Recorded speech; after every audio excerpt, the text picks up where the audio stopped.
Max Gorlin, Melbourne Football Club. You're listening to the Coaches Panel. This is Nat Fyfe from the Fremantle Footy Club. Trent Cotchin from the Richmond Footy Club. Scott Pendlebury from the Collingwood Football Club. You're listening to the Coaches Panel. Patrick Cripps from the Carlton Footy Club. It's Rory Sloane here from the Adelaide Crows. This is Tom Mitchell from the Hawthorn Footy Club, and you're listening to the Coaches Panel. Hey friends, welcome back to the Coaches Panel. You got MJ with you as we work through who I believe are the 50 most relevant players across SuperCoach, AFL Fantasy and Dream Team for the year 2021. Into the 30s at number 38, it is the co-captain of the Carlton Football Club, Patrick Cripps. He's a lot lower than what he's been on the 50 most relevant for the last few years. Why? Well, we'll talk about that with our special guest from the Draft Doctors. I got Statesman back. Hello, mate. How are you? Very good, MJ. I'm loving it. Got to be happy. It's starting to get that sort of time of the year where you're just starting to do the research, and it's the most exciting time of the year, to be honest. Yeah, I'm really, really loving it. Of course, if you want to check out what he and the rest of the gang at the Draft Doctors are doing, you can go and check them out across social media. They got weekly podcasts. It's rankings season for them at the moment. So if you are a draft player, they're going through the rankings of every single line. And then over the next couple of weeks, the guys have got some great resources coming up for you. The mock draft simulator, where you can have a little bit of a play ahead of draft day, try different strategies and plans and positions of drafting, and their annual draft kit. Honestly, it is a must buy if you are a draft player, regardless of the format. Let's talk about Patrick Cripps. It was a little bit of an interesting season for him. Thankfully, there are some reasons for it. His best score last year was a 99 in AFL Fantasy. That was against the Cats. That's not an adjusted score. That's what he actually delivered. Much, much higher if you'd like to multiply that times 1.25. While in SuperCoach, still a nice bit of ceiling from him against the Hawks. It was a 149. From a career perspective, both of them came from his 2019 season, where he delivered a 163 against the Gold Coast Suns, and then where he single-handedly beat Brisbane with a 194. Based on his averages, it's a little low on what he's done the past few years, but the good news for that, there is some value for us. A 97.5 in SuperCoach, a 75.2 in AFL Fantasy and Dream Team. If you want to know what he's been averaged up to and adjusted in AFL Fantasy, it's just over a 92. In those formats, well, he's going to set you back just over 520,000 in SuperCoach and just a little bit under 700,000 for you in AFL Dream Team. While in AFL Fantasy, Patrick Cripps is going to set you back at just under $720,000. And Statesman, there was moments in the year with Patrick Cripps where you're like, this guy's flying again. He's a gun and I love him. And then there's some moments maybe like the final round of the year where he got subbed out pretty much of the game at halftime with an injury. He also just had some inconsistent moments, albeit with reasons. But he is that sort of player that when he's on fire, you just love owning him. And then when that attention comes to him, gosh, he really does have some big scoring deviation in those moments. Yeah, absolutely. And I think that's the one thing that may change in the future is the lifting of that floor, because there's no doubt it's been Paddy and no one else at that footy club for quite a while. I think that's changing. There's a changing of the guard happening, and it's taken probably a little bit too long for him. He's 25 years of age now. He's been carrying them on the shoulders for quite a while. But the time on ground this year was actually quite low. So I don't know if he was managing other situations. So we're talking he averaged in shortened games only 84% time on ground. So to me, that's an interesting thing. And to be honest, I'm very hot on Paddy this year. And there's a couple of reasons for it. But I think we just, with Paddy, I don't know whether he's carrying a few things or just all the opposition players in some games felt like he wasn't being left alone at all. But this is his lowest averaging year out of his past 6 seasons. So we're actually talking, he only just got over his second season average. So his first year only got 3 games, averaged 36. His second year had a breakout for us fantasy players for salary cap. And this year only scraped just over that. So it's quite remarkable how long ago it seems like he was going to be a 110 player. So 2018, 22 games and 109.3 was his average in 2018. And I think he's capable of getting back up there. Yeah, I agree. You look at what he's been able to deliver over a long period of time. It's something we've mentioned numerous times already in the 50 most relevant is recency bias. Again, there's some benefits to doing that where you see some trends and some things that give you good signs. And then also it makes you pivot away from players that have got this history of incredible scoring. The past few years, he's got averages of 101, 109, 98, and 99 in Dream Team and Fantasy, all prior to this season of 2020, while in SuperCoach, 117, 119, 97, 107 with a few years before that. And so certainly he's got the runs on the board to suggest he's that 110 plus SuperCoach guy, maybe even closer to 120, while in Dream Team and AFL Fantasy, he looks like he's that safe 100 guy with the potential that he could push right up to that 110 ceiling like he did, as you mentioned, those few years ago. Last year, if you do want to dive into the numbers, just in Dream Team and Fantasy, no tons, but again, remember the shortened quarters in this year did impact a lot of what we saw for the ceiling of those big hundreds from players, but he did have 5 additional scores of 90 plus, 3 more above 80. And again, 80 was kind of the new ton when it came in AFL Fantasy last year. So really, 8 of his 17 games, 80 plus scores. So it's more than handy enough for us through there. While in SuperCoach, 8 tons, 3 of them over 120, and a further 3 90 plus scores. Again, quite a fair way back off what he delivered just the year prior. In that year, he had 13 games in SuperCoach where he scored 100 or more. 9 of them were over 120. And he'd finished the year in that format with an average of 117. While for Dream Team and Fantasy in 2019, 10 tons. 6 times he was able to deliver that nice ceiling of 120 plus, and he averaged that 101. The good news is, without diving too deep into the numbers, Statesman, it looks like we've got some inbuilt value because he played every game in the year, which is pretty impressive given the condensed fixture for a guy that's had some injury concerns, some heavy knocks through the shoulders and through the knees. Because as you said, he's carrying 21 other blokes at times on his shoulders, but he played every game through the condensed fixture. You could say there's 10 points of value right there in fantasy and anywhere between 20 to 25 points a game of value in SuperCoach. Do we need inbuilt value in players this year, given there is the potential to struggle for the amount of cash cows we need to get that full on-field scoring? Yeah, well, I think the first thing you need to do when you're building your team is actually look for the value, because the value helps you build and actually buy some more premium. So if you can get underpriced premium, they are gold. Now, that's why I made the point that this is his worst season in 6 years. And there's a lot of reasons for it. And as you say, banged up. There was a point where he was suspected to have some sort of knee injury. Yeah. He survived the week and played the next week. His scores are a bit low. He must have been struggling with it. If he has an injury-free season, which you'd say is a high possibility, then he is about 10% of what 10 points below what he should do, and about 17 to 18 below what he could do. So it's the key point of whether he is that sort of borderline. He's anywhere between 7 and 12 in the highest scoring midfielders if most things go as they should. So he's the borderline of going, he may actually be a keeper, but he's also underpriced. So therefore, you actually get a really good buy, and then you end up having someone that can stay there the whole season.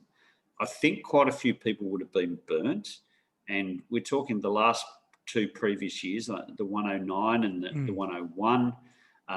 They would be quite happy that they were buying a Patrick Cripps, and I was one of those, at a cheaper price last year, and then only came out with a low 90s average. So they would have been annoyed with that. I think this is actually where the value really is. Because of that, there'll be a lot of people that just stay away from Patrick Cripps because they'll be thinking about the tag and thinking about the body and going, I've been burnt by him. This is when it becomes very good value. It's a very interesting value. That injury, you mentioned that knee was at the end of that round 14 game and then limped his way through. And then if you've been following some of the offseason, he ended up getting a shoulder reconstruction late in September. Again, the positive of a shoulder reconstruction is it means all the aerobic and the endurance side of their work can still be done through the early part of the preseason. We saw that with Clayton Oliver over a previous few preseasons where, yep, he might not be able to do as much of the contact work through January and maybe even into bits of February. But the most important part of the preseason is what at this point? Making sure they're fit, that tank is being built, that they're healthy, and that everything that from the Carlton Football Club right now is suggesting that. You did bring up this interesting point about that value that's inbuilt through there.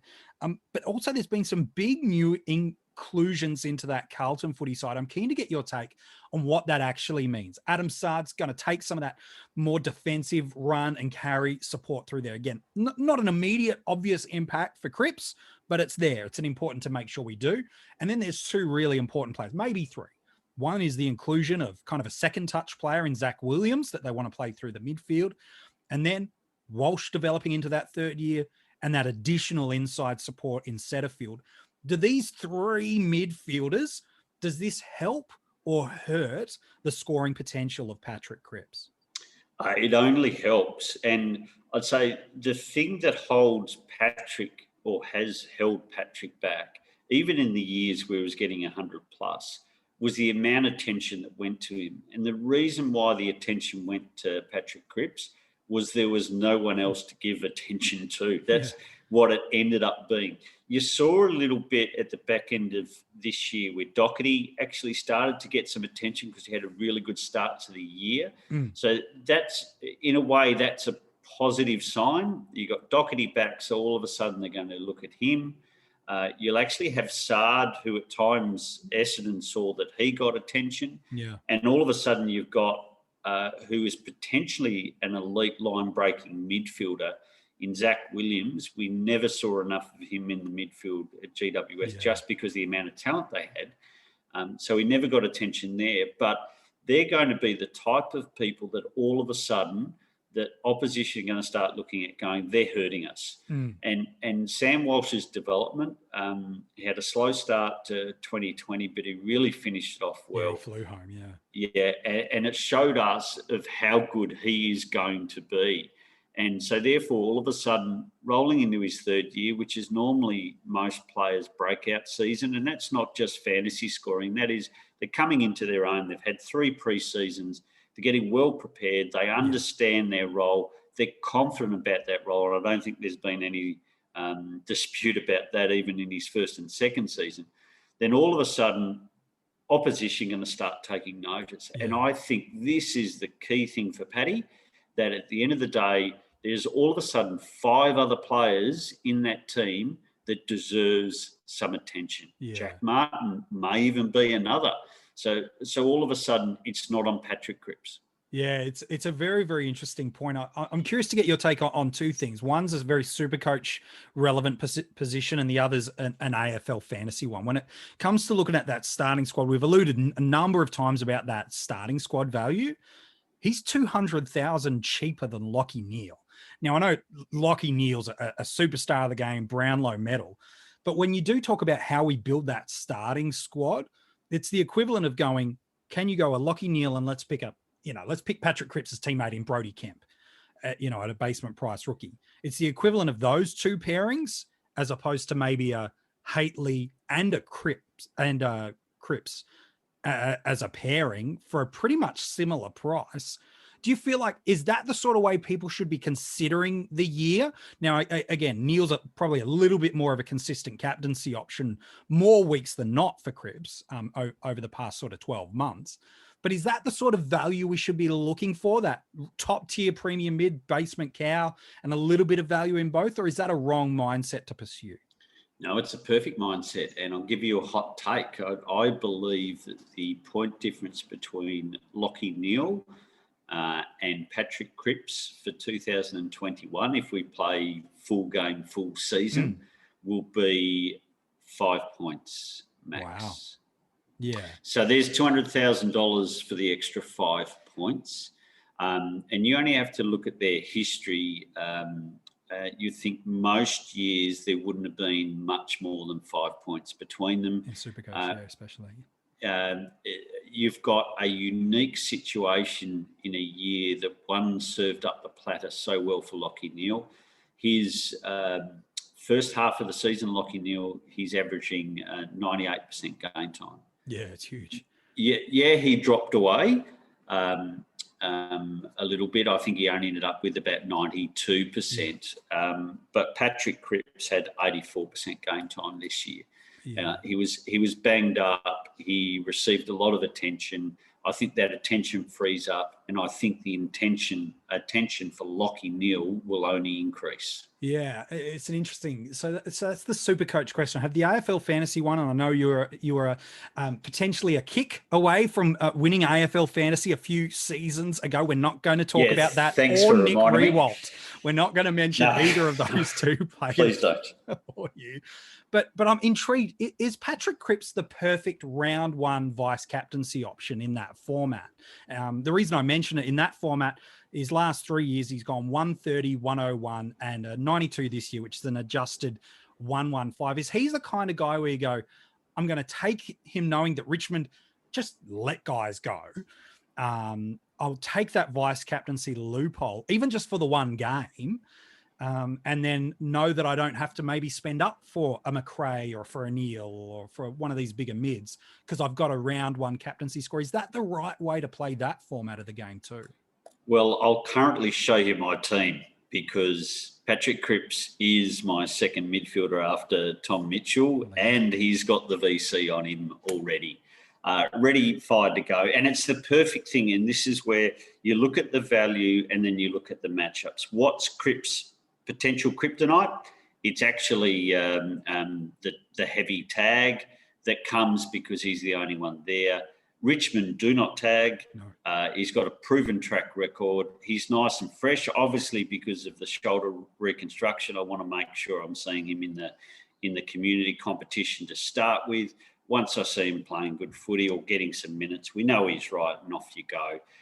Perfect. And again, I talk about this. This is great value to have someone that is potentially, he's not definitely, but he's potentially a top 8 midfielder.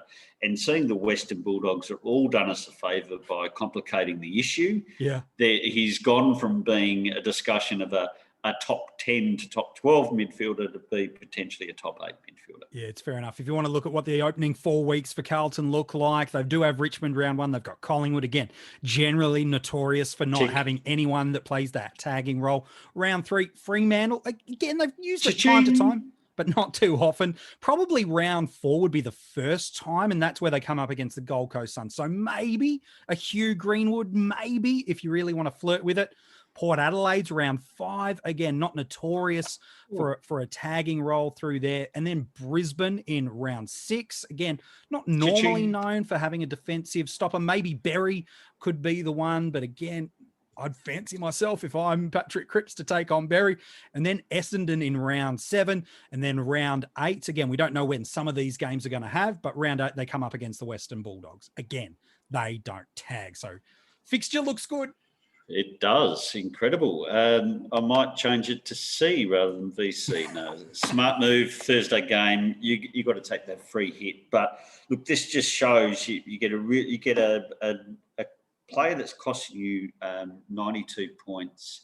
That is an elite player. He's turned up twice in a season before, so therefore he's underpriced. He's just about to hit the peak of his career, and he's got better players around him. You beauty, let's ride the Paddy wave. Yeah, I think so. Look, in SuperCoach for me, I think it's a real simple selection. There's been moments where he's in and out of my side, but if you're looking at a Matt Crouch or a Josh Kelly or even a Clayton Oliver, as good as they are going to be for you this year, Cripps presents value and a comparable scoring ceiling in those games for you. While in AFL Fantasy, you've already heard from the Statesman, he's all aboard the train.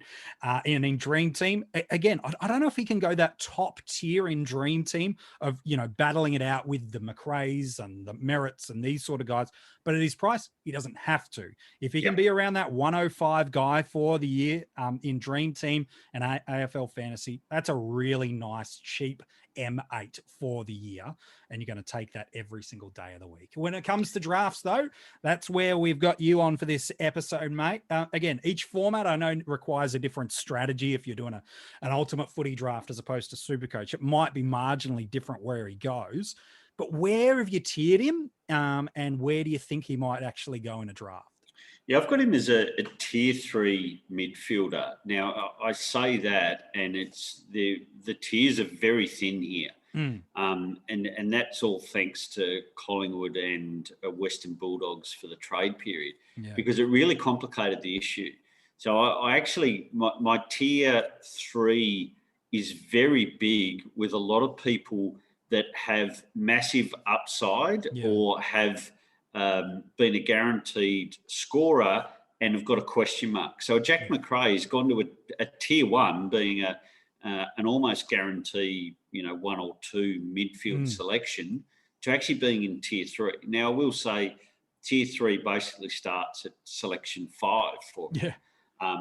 But it's a lengthy sort of group because of the situations we're finding in. Now, hopefully the pre-season competition gives us a little bit of clarity of what's happening. But as we all know, they sometimes can play a bit of ducks and drakes in that competition too.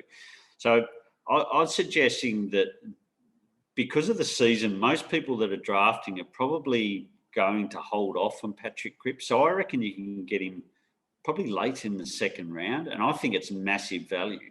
So I'm expecting, and I'll be in salary cap, if he hits triple figures, then I'm really happy, because if we all look at who our M8 is each and every season, yes, we have this ideal that everyone's got 110, but have a look who really is our M8 when we finish the seasons.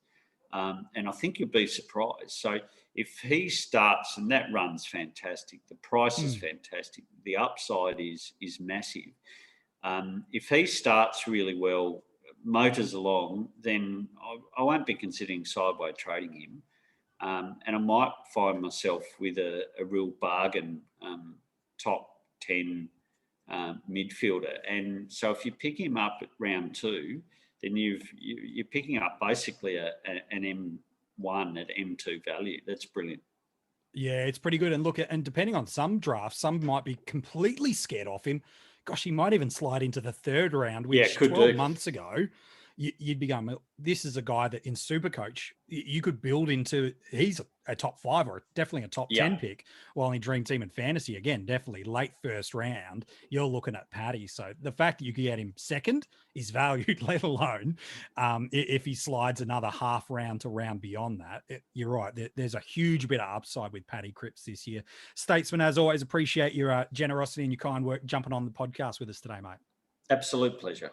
If you want to go and check out his work or the rest of the Draft Doctors, guys, you can go and check out their podcast as well. They drop every single week throughout the pre-seasons. It is ranking season for those boys. So if you're a drafter, regardless of the format, there is plenty of great content there. The draft kit's not far away, as is the mock draft simulator. If you want to go and read the article on Patrick Cripps, it's online now for you at coachespanel.tv. All the links to join our Patreon supporter group, you can find that there, where they are getting 24-hour early access to these podcast episodes. So yeah, they already knew about Paddy 24 hours ago, and they already know who is at number 37 right now. If you want to go and check that out or anything else, coachespanel.tv is the place. Until this time tomorrow, well, enjoy your day. We'll chat to you soon.